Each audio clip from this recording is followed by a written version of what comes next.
My guest is Todd Goodwin. He is a board certified hypnotist, and his practice is Goodwin Hypnosis. He and his wife, Gina, operate that together. They're based in North Carolina, but they see clients all over the United States. Welcome to the podcast, Todd. Thanks, Peter. Great to be here.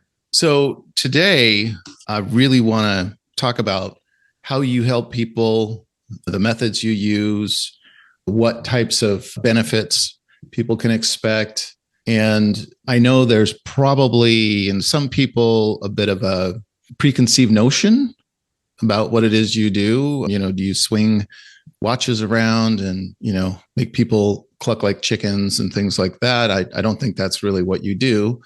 What is it that you're actually doing to help people? Okay, great. That's a great question.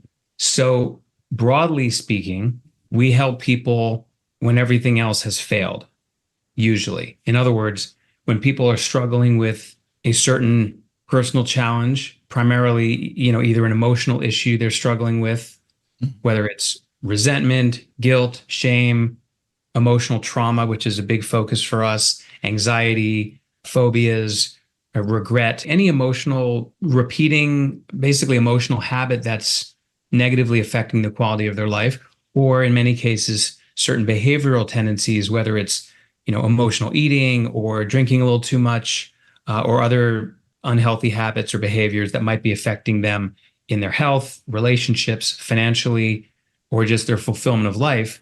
And people tend to get stuck in those patterns because it's part of the human condition. Through the methods that we use, we're able to help them get unstuck and restore relative emotional balance, relative peace of mind, and help them move on with their life in a more fulfilling and healthy way.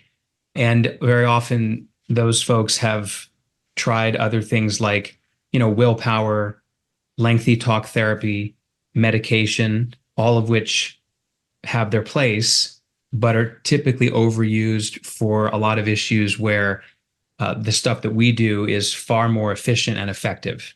Got it. So how long have you been practicing? For me, 17 years since 2007. For my wife, Gina, 9 years since 2015. Okay. And I'm guessing there's some school that you attended or some sort of certification you received? Yeah. The way it works in our profession is more of an old school kind of way where it varies from person to person, and there's a wide variety of the types of training that people get. But typically there's a mentor apprentice kind of relationship after doing an initial certification program or training. So basically most hypnotists, they learn the basics, they learn how to be technically proficient at the methods and also to understand their clients reasonably well, hopefully.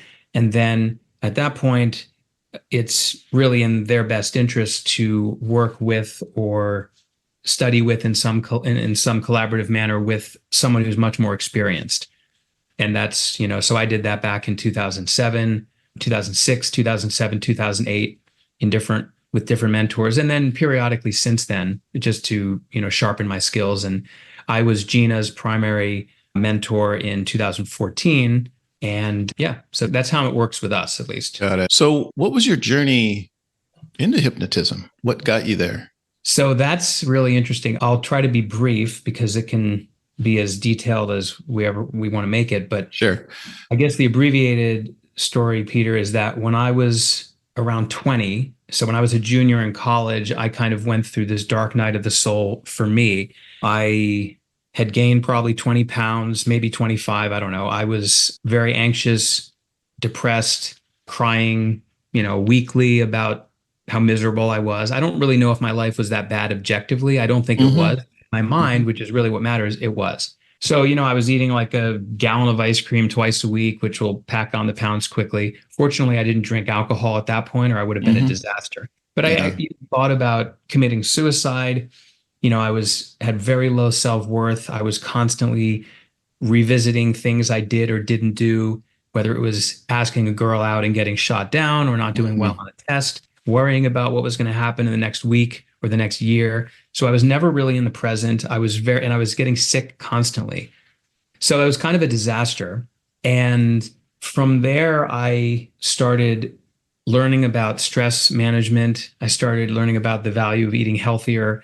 And I started making some of these changes. If I had known my future self, then the change would have happened, much more quickly, much more easily. But nonetheless, after months of diligent application of some of these new things, I was eating healthier. I was thinking better. I was taking responsibility for my problems instead of Hmm. blaming other people, which typically we all do. And I realized that no matter what other people were doing, my thoughts are what's causing this. So over the course of months, I dropped the extra weight. My grades went from like a C minus to an A. My social life improved. Pretty much everything improved dramatically. And then I was like, wow, if I could do this for me, I want to do this for other people. So I was inspired at that point to choose a graduate path as a wellness counselor or something. That's what I called it.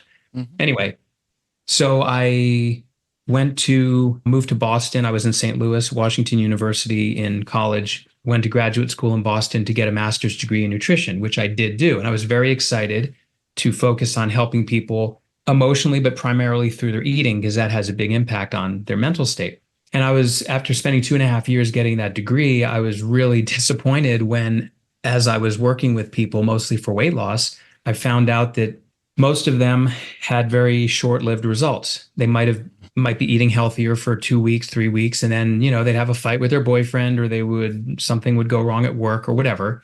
And then they'd fall off the wagon and they'd get really hard on themselves. And I was thinking, why did no one tell me this during my graduate coursework? None of my PhD professors would tell me that just giving people good advice, do this, don't do that, Right. doesn't really work. Yeah. Really, anyone who's tried to diet or quit smoking cold turkey or quit drinking or stop worrying or whatever knows that just telling yourself to do it or having a well-intentioned doctor or therapist tell you what to do is not usually enough, because there's a stronger, deeper part of us that seems bent on maintaining the status quo, however crappy it may be for us. And I didn't learn this in graduate school, unfortunately. I actually got out of the field very disheartened and discouraged. But I was reading, still trying to understand. How I put it is, if we know what to do, why don't we do what we know? I mean, Yeah. it's sort of obvious, and yet most helping professions, including therapists, physicians, nutritionists, personal trainers, you name it, are largely based on conscious willpower as their way of, and rational thinking as their modality of change. A doctor says, hey, maybe you should quit smoking. And then the patient says, that's amazing. I never thought of that. Wow, thanks, doc. That worked great. Says no one ever. So, Well, actually, let me stop you there. yeah. I actually had an uncle, he passed recently, who in his 80s, he passed in his 80s, smoked all his life, did a lot of golfing too. His skin was just leather just from the smoking and everything. And one day, like when he was in his early 70s, his doctor said, hey, Bill, you really got to stop smoking. So he just stopped. Like, well, what the hell? I know. I mean, it doesn't make any, right? I mean, it sounds so irrational, Well, not irrational. It just sounds like, it's that's all it improbable. took was this guy telling him to stop. Here's what I would say about that. It does happen. It's not a reliable approach. It's certainly Clearly, better it's than very nothing. rare that it does work, right? So, Right. Well, here's why it may and why it usually doesn't. And this is what I had to learn on my own. So I was reading in the meanwhile, while I was out of being a nutritionist, and I started my own marketing consulting and market research firm with a colleague back then in the late 90s. And so I was reading, and it kept pointing to the reason is the subconscious. What is the subconscious? Okay, well, it's a concept more than an actual part of the brain, although it does relate to certain parts of the brain. But basically, simply put, we have a conscious mind and a subconscious mind. The conscious mind, which is a smaller, weaker part, kind of like the tip of the iceberg, is what I'm using right now. It's sure.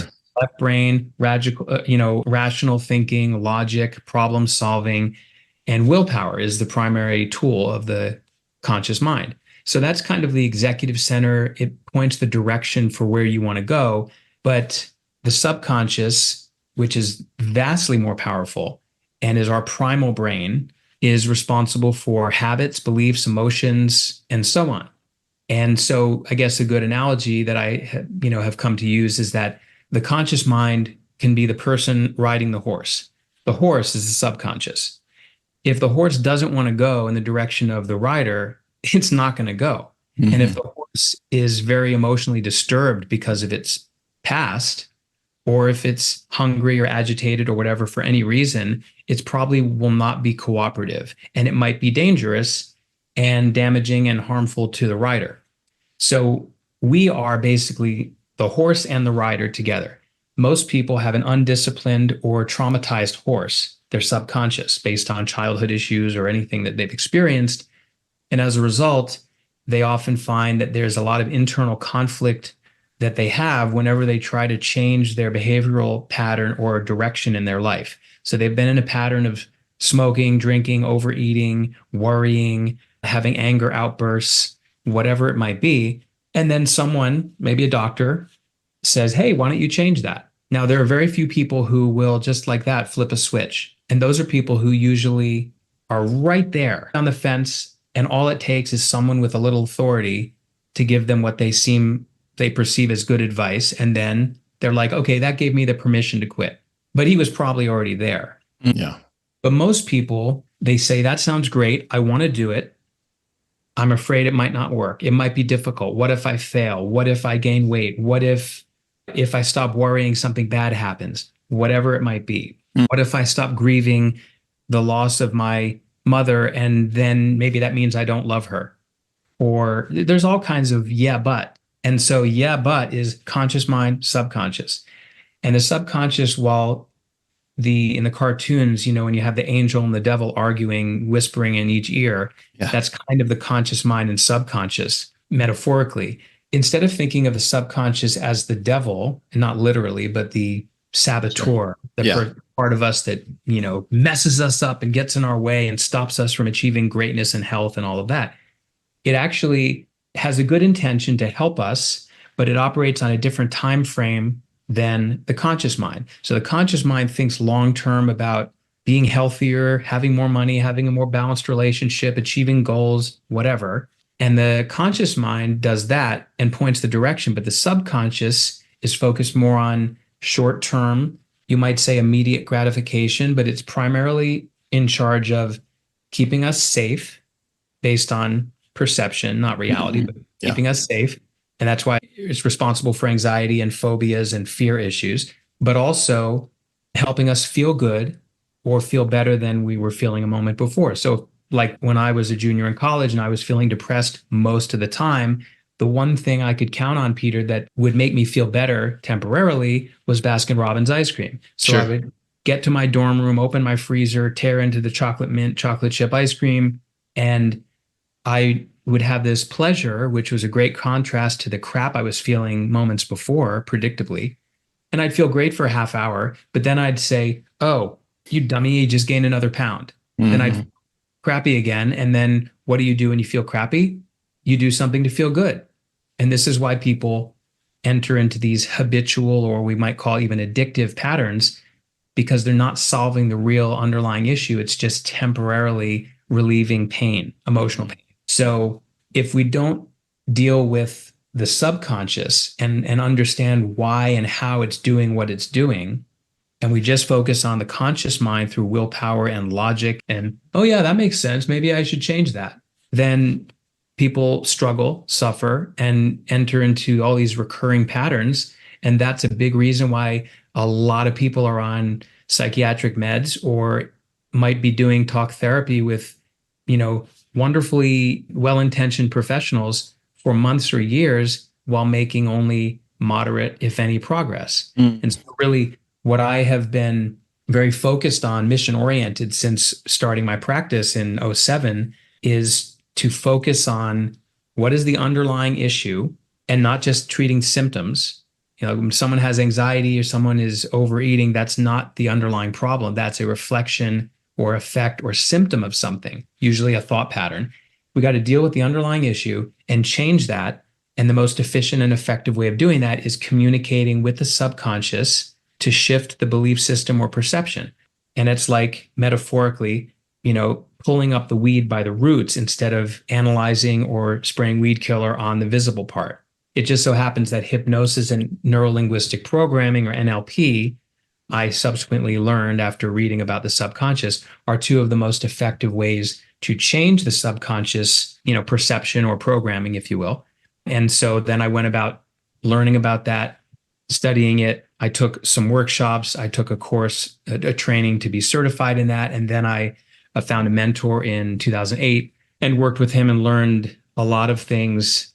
And I've been learning ever since. Most importantly, not just techniques, but really understanding the human condition and everyday psychology, and understanding why people do what they do, how they create these problems, because most of these problems are self-created unintentionally, and then using the same mechanism for creating the problem, but to solve it. And so I work collaboratively basically with my clients to help them understand, which by itself doesn't usually solve anything, but it's a good start, Right. and actually shift things.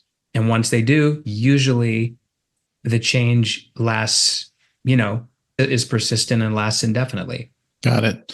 So one thing I wanted to make sure that we talked about was the types of issues you help people with. I mean, we've just kind of touched on a few. I think traditionally when you think of hypnosis, you think of smoking cessation, eating, those are probably the most common. There's probably a few others, drinking. But as I understand it, you've got a much wider range of things you help people with. Yeah. So my practice in 2007 started with smoking cessation. And I've written a book called Break the Chains of Smoking about everything that I had ever learned and found effective for quitting smoking. So there's that. Then I added in, the eating habits and the weight loss and stress and all of that. And then it was a few years into this before I realized that most issues, as I've kind of already explained, are really very related. And there really are usually only a few underlying causes to why people have these, dozens of superficial symptoms or issues. So people present whatever they think is the problem. Oh, I have trouble sleeping. Now, by the way, that can be a physiological or hormonal issue, but if it's mental, we can help with that. But they might say, oh, I have trouble sleeping. I have panic attacks. I am very moody a lot. I tend to have temper issues. I have constant worry. I can't seem to turn my mind off.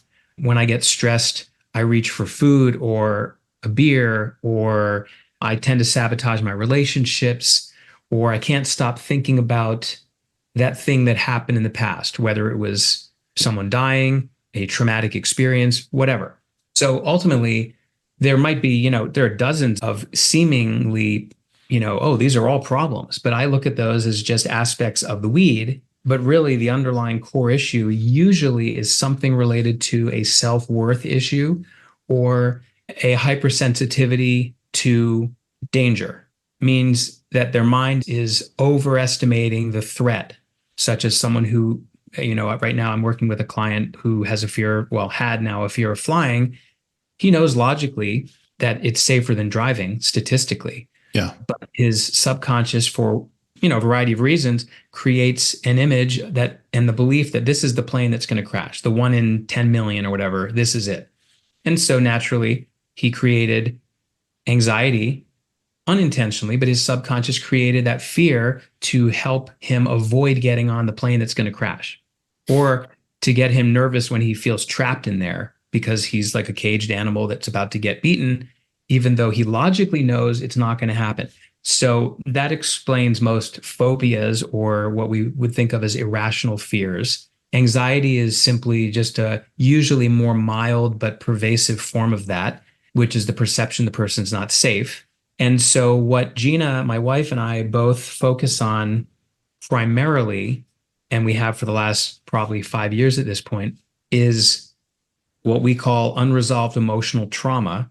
And I don't mean necessarily it has to be PTSD, post-traumatic stress disorder, because that's a diagnosis that I'll leave up to a psychologist, and that's just based on criteria. Ultimately, almost every person has experienced traumas, emotionally upsetting experiences that they are still on some level holding on to. So maybe a little T trauma, not a big T trauma. we've worked with plenty of people who have been, sexually abused, been in a severe car accident, first responders, veterans, domestic violence, you name it. But those are big T traumas, if you can judge it that way. Yeah.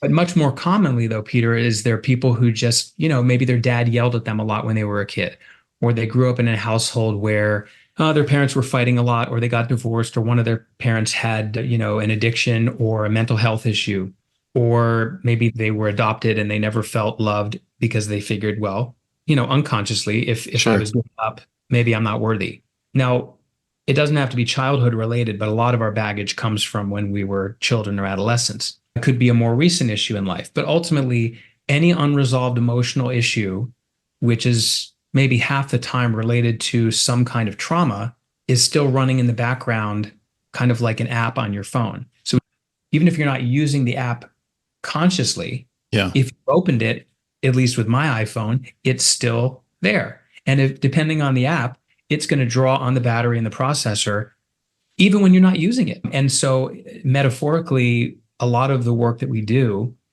with the majority of our clients is to identify those apps that are not necessary, but are still running and are draining the person in some way. And we help them shut them down, sometimes within minutes. And that, in a practical sense, is helping clear emotionally upsetting memories of their emotional charge, so that 1 minute they might recall that time when something happened, and we don't even need them to tell us what happened, which is cool. So unlike talking about it in therapy, we don't need all the lurid details. Yeah. They can just keep it in their mind. 1 minute they might be tearing up, or they might feel their heart racing, or they might feel the emotional or physical effects of that thought because they're bringing it up consciously. And then very often within minutes, literally could be 5 minutes, could be 2 minutes, could be 10 minutes, after working with them through a few different methods or techniques, they will be able to think of the same thought, think of the same memory, know exactly what happened, and have no emotional response. And that 95% of the time will persist indefinitely. It's remarkable how quickly a lot of this works. And the reason we focus on trauma is because when those memories are neutralized, the threat that is kept alive by the memory is no longer there. It's no longer there. Their subconscious doesn't have evidence anymore for why they should still believe they're not good enough, they're not safe, whatever. And so then the belief, largely through hypnosis and the other things we do, changes much more easily. And when the belief changes, the emotional response to the belief changes. So if you don't believe that something bad is going to happen, or that you're not good enough and so people are going to reject you, if you don't believe that anymore, you're not going to feel anxious, and you're not then going to behave in ways that cause you to avoid those situations, like someone who will never give a speech because they're terrified of being judged, or they'll never get in an airplane even if they have to drive 1,000 miles, or they won't get in a relationship because they've had some intimacy issues or abuse in the past. So by clearing the emotional charge from the memories, and that uses a lot of tools based on fairly recent neuroscience research that we use, when that happens, the belief begins to change very quickly. And then that's pulling the weeds out by the root. The emotion changes, the behavioral compensation for that changes. And if the person ultimately getting it back to eating or drinking or smoking, if the person is engaging in that unhealthy behavioral pattern in order to make themselves feel better emotionally, and the emotion has changed, they don't really get any major benefit from that behavior anymore. And at that point, it's just like blowing on a house of cards and the whole thing collapses. Wow. It's very rewarding for us to work with trauma, because even if the person doesn't have any trauma they're aware of, and maybe they had a pristine background, but they still struggle with something, we can still help them. It's just that we've found the most fulfilling and rewarding work is taking someone who is sometimes paralyzed by something in their past that's still living in their mind in the present, and clearing that. And then the effect on their life is usually so dramatic that it's just, it never gets old. Wow. That sounds very rewarding. So I'm curious, just, you were talking about different issues and things that people are dealing with and how you're helping them. Do you help athletes at all? I'm just curious. I have in the past. I occasionally do, although I don't do sports enhancing hypnosis anymore. I used to. I'll tell you though, I've worked with, hobbyists, semi-pro, some pro people across various sports. And almost every situation I can think of had nothing to do with the actual game or sport. It had everything to do with their personal issues. I had a boxer who kept dropping his guard and getting hit. And he was trying to, he was like a welterweight or something like that. He was trying to go for the top ranked, and he was really good technically, but he was going through a divorce or a fight with his wife and kid and all that. And so these images would flash into his mind when he was boxing. Oh, wow. All it takes is one loss of focus. Oh, yeah. To get knocked out. And there was that. There was a pro golfer on the LPGA tour who, for some reason, had come up around the same time with another woman golfer, and they had some kind of rivalry going in the background. Now, it wasn't about her golf game that needed help, even though it manifested as she wasn't scoring as well. But really, it was because she just had self-worth issues and felt insecure. So when she was playing on the same tour as that other woman, she would lose her focus, thinking about her, trying to compete with her instead of focusing on the ball. Same thing with a pitcher, same thing with another golfer, a football player, all these different things. And really, it rarely has anything to do with hypnotizing someone to, hold the ball a certain way, swing the club a certain way, a jab or hook. It's really about getting over their personal issues so they can do what they need to do best. And a lot of it really is, if people get out of their own way, their mind and body is going to, including physical issues, like IBS and that kind of thing, which is largely psychosomatic in most cases. If you get the mind out of the way, they will naturally heal or balance themselves. Sounds like my pickleball game. We might have to talk later. Sure. If somebody wants to find out more about you and Gina and get in touch, what do you recommend they do? Well, they can visit goodwinhypnosis.com. Okay. Which was our most recent version of that website. Your firm did a great job in building. We're very happy with the way the website looks. So goodwinhypnosis.com is our website. We have a lot of things written there, a lot of great educational videos. And then on there, they can read about the different issues we work with, what makes our approach different from what they likely have tried in the past, whether it's with other forms of therapy or with other hypnotists, because we're not really like most hypnotists in terms of the kind of, work we do and the methods we use. And then if they want to work with us one-on-one, which is most of our business, and we do everything Zoom based, then they can complete an online questionnaire and schedule the initial consultation with us online. And then when we meet with people for the consultation, we get a better sense of what their particular goals are, what their challenges are, filling in the blanks from the forms they fill out. And if we feel we can help them and they feel the same way, then we come up with a strategy or an action plan to get there, which usually involves some, number of one-on-one sessions. And that's usually some combination of a customized hypnosis recording that we make for them. Usually there's a number of those that we do over the course of our work together, and some one-on-one real-time, I guess you could say NLP, neuro-linguistic programming techniques, which usually involve some form of visualization, guided imagery, and real-time shifting of how the person in their mind sees, hears, or feels that thought.